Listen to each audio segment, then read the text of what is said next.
This will be a breakdown of Loki episode one, some of the juiciest bits. And one of my favorite things is, what does this teach us about the psychology of Loki, the psychology of where the global awakening, the gods of MCU and Kevin Feige are taking us? It's really interesting to me seeing these legit transmissions in these shows. And while, yeah, Loki was entertaining, it was good, it was perplexing, it was emotional, it was powerful.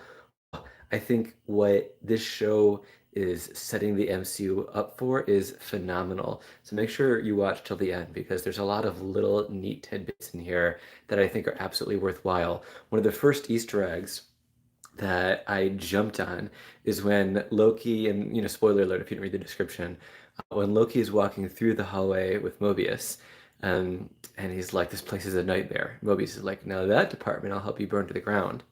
If they have an entire department dedicated to Nightmare, the possible Doctor Strange 2 villain, or even just a MCU villain overall, that would be trippy. I'm a huge fan of not having things spoiled for me. If I'm not able to watch them right away, that is. And I saw a video that the title wasn't a spoiler, but it was a bit of an exciting thing about Doctor Strange 2. Like, it will have visuals and a feel that will blow us away that we've never seen before. So I try to honor that with my trippy intergalactic, interdimensional poster and color changing lights here. All right, so back to Loki. What was so cool about this show? What was so interesting? What was so worthwhile?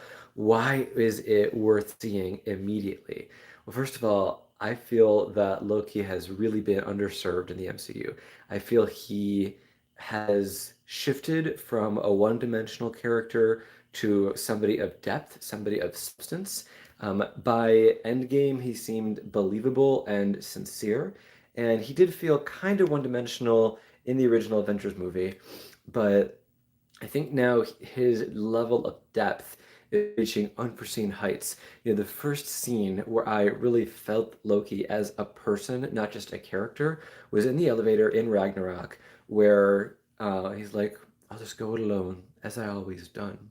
Right? And Thor like patted him on the back and he's like, "Let's do get help." It's like, "I'm not doing get help. It's humiliating." Remember that scene? It was so good, right? But that's when I felt Loki was getting real, right? Thor felt kind of real before that, but I think the trend in the world for authenticity is spreading out to our MCU transmissions as well. And yeah, I'm saying transmissions, not characters, not just story, because I think there is something rich, something depth about what we can learn about our reality. Spoiler alert again for those of you who skipped ahead before, when Loki's about to go through the detector and he's like, "How do I know I'm not a robot?" And the guy's like, "Confirmed." It's like, oh, wow, Loki isn't a robot, but how is that proof that he has a soul, right? Okay, yeah, we had Ultron, we had other like robots out there, but how is Loki wondering if he wasn't a robot proof of his humanity? I think while this show is entertaining, while there's so much it can teach us, so much exciting visuals and so much exciting action, that thing with the time strip was freaking amazing. I think the question of like, I am that I am, that self-referential guide, that part which is really intriguing and interesting to me, and I think interesting and relevant to you, is what makes somebody have a soul? What makes somebody human? What makes the essence of a being, right? Loki was in super denial. He didn't want to confront his reality, his core essence. He didn't really have anything to lose by talking to Mobius, who could essentially see his entire life, probably see him taking a poop whenever he wanted. I'm sure there's a kink department in the TVA. Like, I hope I wasn't the one who said it first, but if they look at the entire multiverse, there's got to be like some timeline kink breaker person on there. But anyway, so why did Loki's character deepen so much more when he was brought to tears with his parents' death, and while he was flipping out, as most of us would be, while seeing his own death on screen? And I think he probably figured out that it made sense that he went after Thanos. And when he saw the end of his timeline, that maybe he had nothing else to lose, that he was at the mercy of this place that had this technological and magical advantage over him, that's when I think we really see who Loki truly is. And as much of a narcissist as he is, "Oh, I want to take away your freedom, but I want my freedom." That as much as he doesn't realize that he's a bit of a microcosm for the TVA, like things are supposed to go a certain way and we'll keep trying until we get it right. I think it's very wrapped and it makes a lot of sense that Loki has finally found his freedom from trying to conquer in allying with the greatest power in the world, but in really figuring out how he can have a freedom away from his destined death. It's really interesting. We say, like here on Earth, that your life starts to have meaning when you face your moment of mortality. That's a very archetypical carpe diem moment. The interesting thing about most stories is most stories, most Marvel movies, we have the hero's journey. With the exception of Infinity War, I've heard almost all movies in Hollywood follow this arc, right? And the dark night of the soul, followed by, you believe in yourself, you find the strength, and you go on and you conquer the unknown, you come back with all these prizes for the world, right? That Joseph Campbell arc is in every show, every movie that I've seen, almost every single one. But here we see Loki go into the underworld and not really leave, right? This show is his underworld. This show is literally outside of space and time, not just in the chronological MCU, but in terms of imagine if you yourself could step out of your world, could step out of your reality, and jump into any parallel reality, any parallel version of yourself. I haven't seen the script, I haven't seen the other episodes. If I did, I wouldn't spoil them. But just looking at like some of the clips, it looks like, the Loki for President thing, and the fact that there's a variant of Loki out there who Loki is, this Loki is recruited to destroy, maim, kill, whatever. I wonder like, what is it about the fact that this Loki is the good Loki, that this Loki is the one that we want to keep, that we want to hold on to, that we want to have, that we want to um, represent our MCU Loki heritage, right? Like, we'll call him Loki Prime because likely there'll be other variants, and there's got to be lingo out there eventually, and then just variant XYZ AB3 SpaghettiOs Avocado 6, right? But the interesting thing about this show is that it makes me think about what is the true version of any certain character, right? What's the truest Captain America? There's been a ton. Is this the truest Loki? Why are they picking him over a different Loki? Is it simply a survival game because the other Loki is messing with the TVA? I don't know. But it is like 3:15 as I'm recording this. I wanted to put it out right away because if you're anything like me, you are hungry, if not starving, for more Loki stuff. I remember when WandaVision was coming out, it was so good. I was just like, give me more discussion, give me more everything related to Wanda. And what I think is really sweet about the show is that since WandaVision broke all these records and was like the most popular show, I think, in the world when it was coming out, I don't know if Loki's going to be this, but I hope it is. I hope the red pill that the MCU through Kevin Feige and Stan Lee and others are giving us is going to help spread the global awakening that I talk about in my Magic is Real stuff. I also hope that we realize that there's so much more to experience other than just the entertainment value of the show. Because, yeah, it's entertaining. Yeah, there's a ton of comics about it. But, there's something special about the bridge between science and magic. There's something special about understanding why Loki was picked not just as a character who didn't have an arc somewhere else. There's tons of characters. Shuri could have ever had her own show. Yeah, she's having probably a starring role in Wakanda Forever, but the the richness of somebody who's a villain because he's hurting inside. I think we're learning a lot about bullying here. We've never had a show where the bully was a protagonist. And, I've been on the receiving end of bullying energies. I'm sure some people out there might feel the other way around. I think all of us that experience a position where we are receiving a dominating or domineering energy, whether it's from a formal or informal source, this bully word, this persecutor word is thrown out there. And so, what does it mean to be in the mind and the psychology of somebody who has been the perpetrator for that? Right? When Mobius is like, "Hey, so you're king of Earth, then what? You're king of Midgard, okay, then what? King of space?" And Loki's like, "I don't know what my ambition is."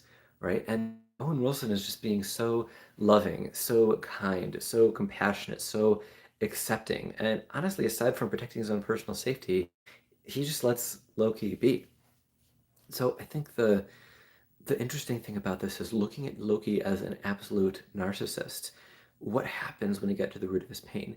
This is not so far as much, I think, of an action thriller as it is a psychological thriller. Of course, there's going to be tons of action scenes because it is Marvel, but I think getting us to think about reality and getting us to think about psychology really makes us wonder, well, what does it mean to be the god of mischief, right? What does it mean to be the god or a god? What is a power hierarchy ranking in the MCU? What is that similar rating here for us in Earth with all this Ascension stuff? So, guys, I'm sorry, I'm kind of running out of steam here. I just want to throw you a bunch of questions. Please reply in the comments below. Any thoughts you have, any questions you have. I'm going to be posting more videos about this show probably once I've had a decent rest, but I want to just give some food for thought out there. And yeah, I know this video could be upped in production value by a factor of 30. If you see my other video, some of them, have all the bells and whistles, but I want to encourage you to make your voice heard, especially in a show that talks about bullying, at least in one perspective. You could say that TVA bullies everybody, so does Loki. Bullies team up to stop a bigger bully, dog eat dog, group shocker, survival world. There's so many topics here. But what I really want you to think about is what does this make you, how does this make you feel, right? I want you to post your reaction video. I want you to post your thoughts because I think the dialogue these shows spark is about more than just the movies, the shows, the timeline of comics. I think it's about human psychology. I think it's about how we can help people who are hurting and stop the chain of hurt. Somebody I knew once said, hurt people hurt people. And I think it's interesting when Loki speaks about his violence and aggression is coming from a place of pain, when he isn't being going to be judged, when he's appreciated like unconditionally, what he's sought after, when yeah, he's a prisoner, but he's not being, tortured or anything. Excuse me. So sure he's being slightly confined, maybe majorly confined, but I have every reason to believe Loki's being honest. Maybe Owen Wilson knows, when Loki's telling the truth, when he's not. I think another interesting and maybe timely element of the show is in the after credits scene, and for a brief clip during the show, you see a picture of Loki's file, and it says sex fluid. Now, for the political correctness of the show, yeah, it's about a 1950s genre. I think the fact that they use sex versus gender, I don't think that matters as much as the fact that they used fluid. In mythology, somebody who's a shapeshifter can change from a man to a woman to an intersex or to any other type of gender pronoun that might be used in whatever culture and whatever time period. I think fluid, though, is something we haven't seen for Loki. And I'm not sure how much the show will develop the identity of possibly Loki as a woman and hopefully address some of the sensitivities that are coming to light with people who do not fit on the binary gender spectrum. I saw something passed in Germany. Actually, I think it was way back in 2014, but I just recently saw it of kids who were born with both gender traits are no longer operated on in Germany, and this might have hopefully spread to other countries as well, that their gender identity from a biological sense isn't predetermined by people who don't know them and maybe before they're self-aware. And yeah, maybe they'll have a bit of a difficult time, but hopefully an easier time than if they felt they were, a man as a gender and they were chosen to be a woman or vice versa. I'm just choosing, simple pronouns because um, I'm not as well versed in the many, many pronouns out there as I could be. So I'll aim to work on that. But what does it mean that Marvel took steps to put that on there? They could put anything they wanted on Loki's file, and there were really only, about 12, 15 lines of text that were readable. So why did Marvel choose to put Loki's sex as fluid? They know people were going to dive into the show, and sure, sometimes there's Easter eggs, and sometimes there's black rabbits. Right? Rabbit, follow the trail, get an Easter egg. Black rabbit, the trail leads nowhere. Just, making that phrase up. So maybe it was a black rabbit, but I actually think it was some type of an Easter egg to think about, does the key to learning who Loki truly is mean the key to looking at his entire being? And if we only saw him in his divine masculine, what does it mean if he shows up in his divine feminine? So, all right, guys, I know this was not going in a scene by scene breakdown. The reason for that is there's tons of videos on YouTube that do that. And there's a lot of people who for a long time, much better than me, clip out the 13 minutes and 27 seconds to, 5 seconds after that and talk about that at length. And so I like creating something new. I like creating something unique. This video might not be for everybody, but if you've gotten this far, it's definitely been for you. So I hope you appreciate it and send you a lot of love. And again, pop in the comments below what you'd like for me to talk about next time. And check out my WandaVision videos as well for a bit of a psychology magic peek into that show. All right, much love.